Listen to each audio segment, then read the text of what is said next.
I try to work towards that to build my profile. It will also help me earn, and it will also help me, prepare for risky thing. Yeah. Or it's a risky avenue. Hi, welcome to Career Talk with Aditya. And in today's video, we bring you the pilot episode from a series of interviews with emerging leaders. In today's video, our guest featurette is Akshay Choudhary, a student from IIM Lucknow and a PPO holder from Flipkart. Akshay, an engineering graduate from VIT Vellore, has worked with multiple industry giants such as Tata Motors, Jaguar and Land Rover, Procter and Gamble, Google, Ultratech, and Flipkart. In part 1 of this video, we explore Akshay's journey of landing in IIM Lucknow with some valuable advice for CAT aspirants. In part 2 of this video, we'll talk about how to make most out of MBA life. Don't forget to hit the like button and subscribe if you haven't already. Thank you. An interview with Akshay Choudhary. Please share a short, brief introduction about yourself, and then we'll start with the interview. Sure. Hi Aditya, hi everyone. First of all, thanks for having me on board for this interview and this career talk video. Starting about my introduction. So as you all know, my name is Akshay and I belong from Jaipur, Rajasthan. I've done my schooling from St. Xavier's, Jaipur. Later on, to pursue my undergraduation, I went to VIT Vellore and I did my mechanical engineering there, and I passed out in 2015. I got a campus placement in Tata Technologies where I worked as a design engineer. So it's basically a service providing company to automotive giants like Tata Motors, where I work for clients like Tata Motors and Jaguar Land Rover. Later on, I switched to career launcher. That was an entirely different stream for me, industry for me. And I used to teach people who were preparing for competitive exams like CAT, CLAT, Bank, SSC. So I used to take quants and logical reasoning for them. And side by side, I was preparing for my own MBA.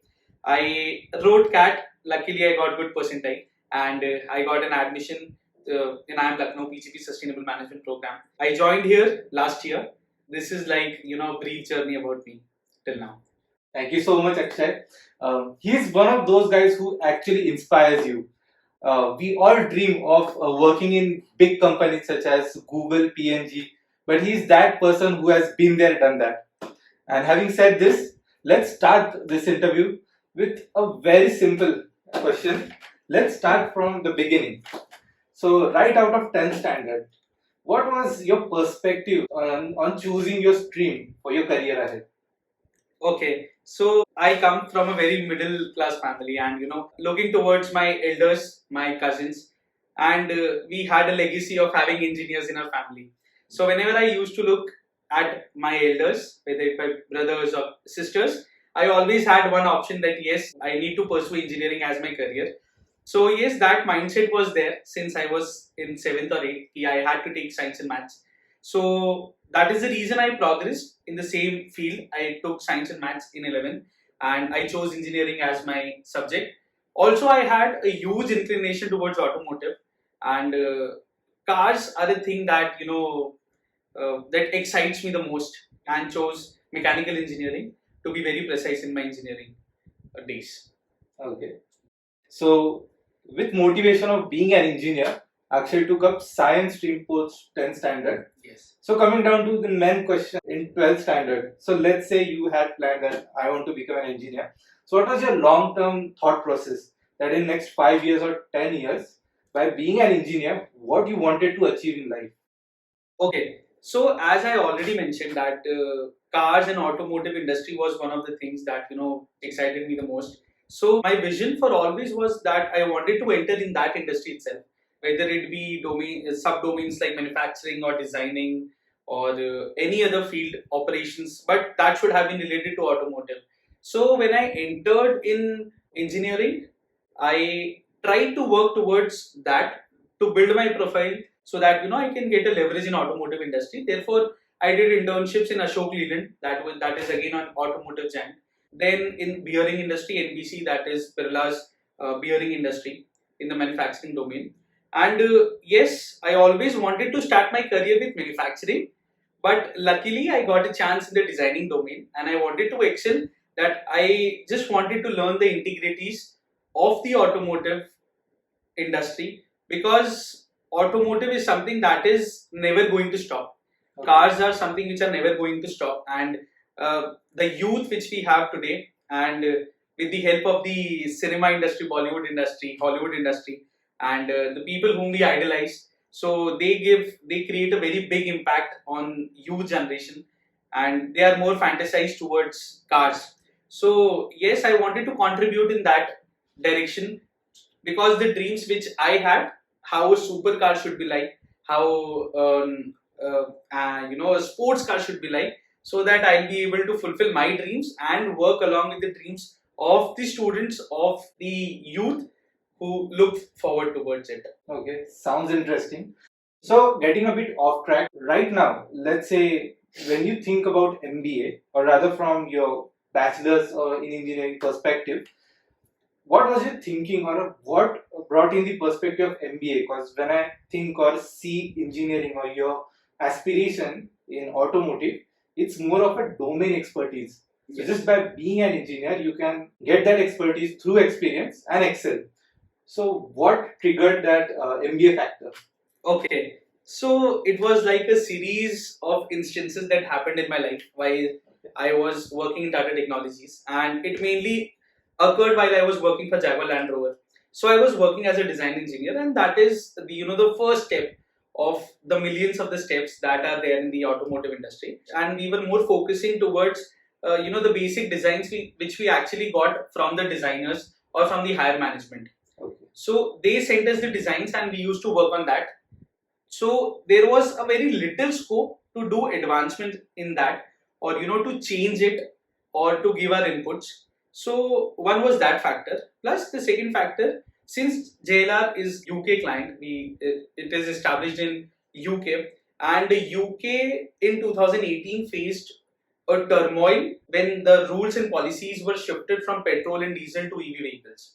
Okay. So we were working on the petrol and diesel cars, and our business actually stopped in between because the whole industry saw a revamp, and we were like going haywire. We had no projects. Our team faced a massive layoff, and that was a point of time where my senior leadership looked at me that yes, I need to get some new domains, some new projects for the team to rebuild and to save jobs of my teammates. That moment, it hit me hard that yes, I need to develop some managerial skills, because a simple engineer and a person who has done engineering with MBA, there is a huge difference. He won't be having the nitty and gritty of managerial domain, or how a manager thinks, how a manager works. He won't be having a holistic view. And same position I was in, where I was not having a holistic view of how to get projects, what are the finances involved. That was the point that MBA stuck in my mind. Okay. That yes, if I have to excel in my career, yes, the next stepping stone shall be MBA. Great. Helps me get into the shoe of an engineer who is excited to explore more, and of course I see an amazing leader in you. So I'm really excited to see in coming times what are new changes and new things you bring on to the table. But again, going back on the similar track, so let's say you are a person who understood disadvantages of not having an MBA. But at this point in time, let's say if a fresher candidate approaches you and says that, hey, should I take up a job after graduation, or should I do my engineering, immediately do my MBA and then look out for a job? What would be your suggestion or your advice for that candidate? Okay, so this question, I think I'll be more biased towards the people who are having a work experience rather than students who are freshers and planning to write CAT or any other MBA entrance exam. Because if you work for around 1 to 3 years, you get to know how an organization works. What is the hierarchy in the organization? What are the smallest things which matter the most to an organization or to a team? How to build a team? How to work with people? Because in colleges where we are doing our undergraduation, we generally have a very close-knit society. We have people whom we choose as friends, whom we choose as teammates, or whom we choose to spend our 4 years with. But in corporates, it is not generally the scenario. You'll have people from pan India. You'll have people. You'll witness the diversity there. You'll witness different mindsets, and that work experience of 2 to 3 years actually helps you to get all your thoughts aligned to build up that team spirit in you. And if that team spirit is ignited, I think MBA will be like a spark to it. So yes, I would recommend people to have a work experience, to have an experience of around 2 to 3 years, and then go for MBA. I could clearly see wisdom coming out of experiences you had till date, and coming from a background where I have actually experience of 3 years, this actually brings smile to my face. But empathizing with those students, if one of our viewers is someone who has entered MBA right out of college, what would be some advantages for him or her, just to make them feel safe? What would be advantages of being in that place? Okay, so a student or an aspirant who has just entered an MBA college after his undergraduation, so the prime advantage for him is that he'll be open to all the industries, and he'll be open to all the companies which are coming for their summer internships or final placements or any projects which he wants to have. Because when you're going with an experience of 2 to 3 years, say like I had an experience in automotive and education industry, so the companies which were in the line of manufacturing or automotive or designing, they used to prefer me. But the companies which are mainly working in say marketing or say consulting, they don't give much of a preference to you.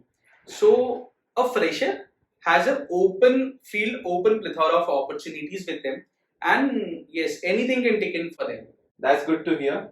I think it kind of sets a platform where you get best of all opportunities out there, Yes. and then you get to make that call as well, because you are entering with a fresh slate and you get to write your own career path or a domain which you want to pick up. So that's great to hear. And I'm really I want to come down to your MBA story, that how it started and what are different opportunities one could take up. But before that, there's one question I want to ask, and I cannot miss that. So, being so passionate about automotive, suddenly you shifted from the automobile industry to education. Yes. What made that change? What was the catalyst behind it? And your thoughts on the same. Okay, so as I said, like while working in Tata Technologies, there's the option and the thought of MBA struck me. But preparing for CAT and preparing for top 10 B schools, along with the workload which I had there, it would have been pretty difficult. I wouldn't have been able to manage it. This is what I feel. I don't know what situations I would have been in if I would have continued there. So I tried to switch my field in such a way that it will also help me earn, and it will also help me, prepare for the same. And while I explored everything, all the industries, all the options which were available to me, I thought that education industry, and especially, the tycoons, the institute tycoons, the coaching industry, which helps you prepare for different competitive exams, I thought that gave me a boost in my preparation, and that is the reason of the transit. Okay, great. So, again, one last question on the same topic, because I couldn't resist myself. Was I have seen people who leave their job and dedicate their complete schedule time to studies.